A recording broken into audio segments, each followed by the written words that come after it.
So last night I received a phone call from the front desk here at the airport, at the hotel, and I was told that I would be getting tested today. And she informed me that there were two different options. I could pay 200 lari and get my results like within 24 hours, or I could pay 220 lari and I could get my results the same day. So I asked what time the guy would come here to give me the COVID-19 test, the PCR test, and he said 11. She said 11 o'clock, and so I got breakfast, and as I was eating, I see some guys here outside in not hazmat suits, but like wearing PPE, a bit more than just a mask, and I also saw like an ambulance, and so I was like, okay, but mine's at 11. Nope. So as I was eating and I hadn't really cleaned the room or showered for that matter, and so I get tested, and these next couple of videos will show you that experience. Yeah. So without further ado, here we go. So before any of this started, I asked the gentleman if it was okay for me to record him, and yeah, as you can see here, this hurt. A couple of months ago, I was tested in Miami to go to my brother's wedding, and that was painless. This one, however, actually hurt, and I just felt like he was just going right up there. I don't know. I felt like he was going to touch my brain at some point, and then he also like needed to shove it down my throat to make matters worse. So up my nose, up my throat. And yeah, not a pleasant experience. But as soon as it was over, I was super relieved. How long do the results take? Oh shit. Oh shit.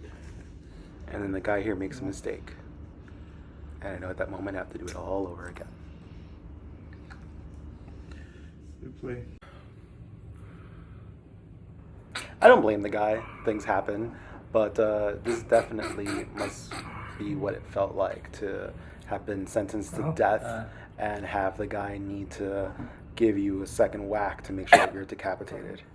Oh man, this was just painful. Here, I was just hoping to make sure that everything was gonna be all right, and it eventually was. So he just needed to do what he needed to do, put everything away, and everything was gonna be fine.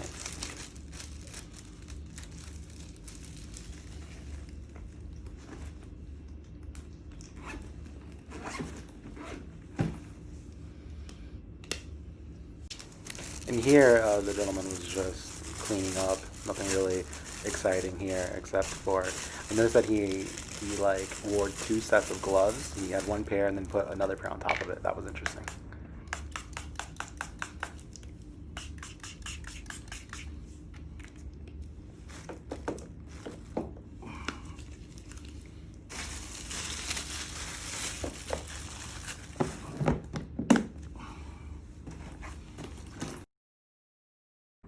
And then I paid my 220 lari, and off he went. This is a view from the balcony, and as you can see here, this was the ambulance that he and some other guys were in. And that's it. Now I just have to play the waiting game and wait for the hotel to give me a call and tell me that results are negative, and then I can finally leave this hotel. Of course, I can't actually move into my Airbnb until 3 p.m. tomorrow. But yeah, that's it. So the next footage is going to be about me getting my results and yeah, going off on my adventure as I leave the hotel for the first time in over a week.